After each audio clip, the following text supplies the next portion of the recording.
Най-първи ми посакам братско и топло добре на гостите от България.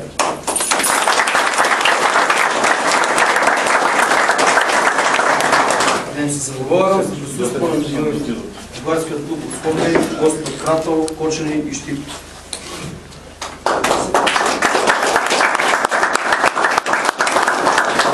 Днес се заговорям за разгонянието на гостите от Народна партия и от Скопие. Говорим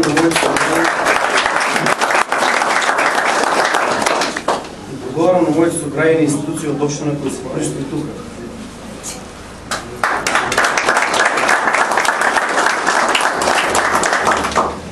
Най-много отце благодарам на европратеник от България господин Ангел Джамбазки.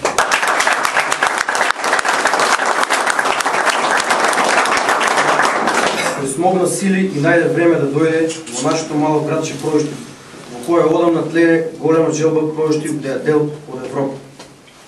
Ке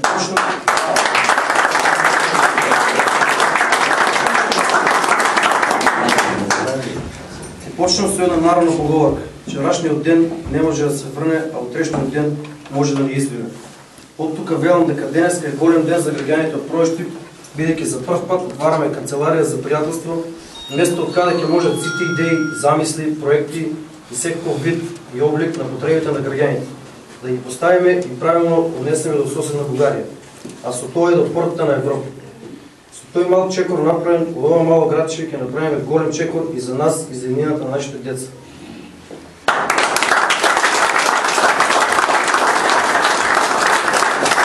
Почитувани присутни, мислам дека едновременската имунизираност по политиката на съвършено синхронизираните форми на братски односи помеѓу две земји со креативна енергија, поставена на потребите на граѓаните од двете страни ќе не убедини само европската идеја.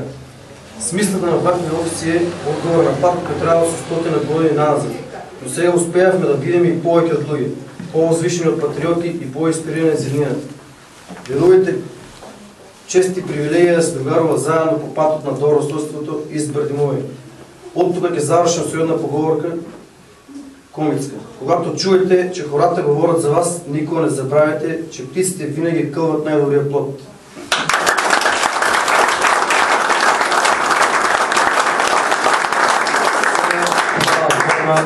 Евротрадоников Ангел Джамбазки.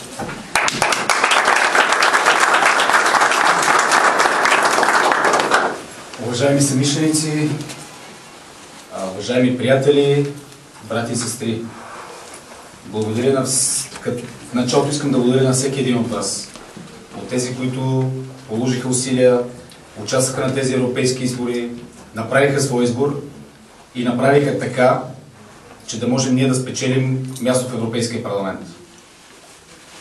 Това място в Европейския парламент ще бъде изключително ценно за нас, не само в Стара България, а най-много и най-ценно, и ще го използваме максимално, това място ще бъде полезно за хората от Македония, защото ще се постараем всеки един гражданин на Македония, който има нужда от каквато и да било информация, който има нужда да разбере каквото и да било свързано с Европейския съюз, да има възможност и през този офис, и през нашите приятели, през нашите организации да получават тази информация. Всеки един от вас, от тези, които работиха на изборите, може да се чувства така, че има свой представител в Европейския парламент. Без още Македония да е част от Европейския съюз, всъщност една част от македонските граждани си имат своя представител в мое лице.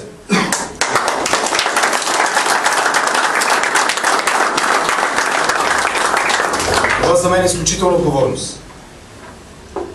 Защото виждам и знаем колко е важно в един момент и в Македония, и в България, когато хората са изключително напрегнати, много от тях са невработени, много от тях са разочаровани от политика, да имаме възможност да им дадем опора, да им дадем някаква надежда, че животът и нещата в държавата могат да се променят за добро.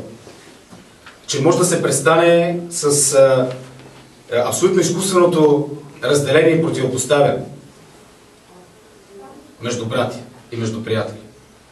Това е наша задача и наша цел. И за това е отлично начинанието и поздравявам всички, които са работили по това да се открие този клуб, да има възможност хората от пробищи да получават информация, да се чувстват приятелски, да имат връзки и най-вече да имаме възможност да сложим това знаме тук. Това знаме би трябвало да го използваме като нашия билет и нашата възможност за един по-добър живот. С това хората да имат възможност, тия млади хора да получават цялата информация, да имат възможност да научат за стажове, да имат възможност да научат за обмени, за образование, така че да бъдат по-успешни, така че да имат по-високо образование, така че да могат да си намерят нормална работа.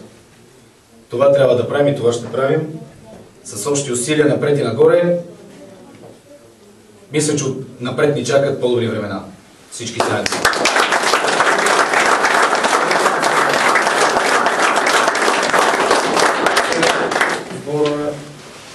Председател на Българския културен клуб Лазар Младенов от Струница. Благодаря.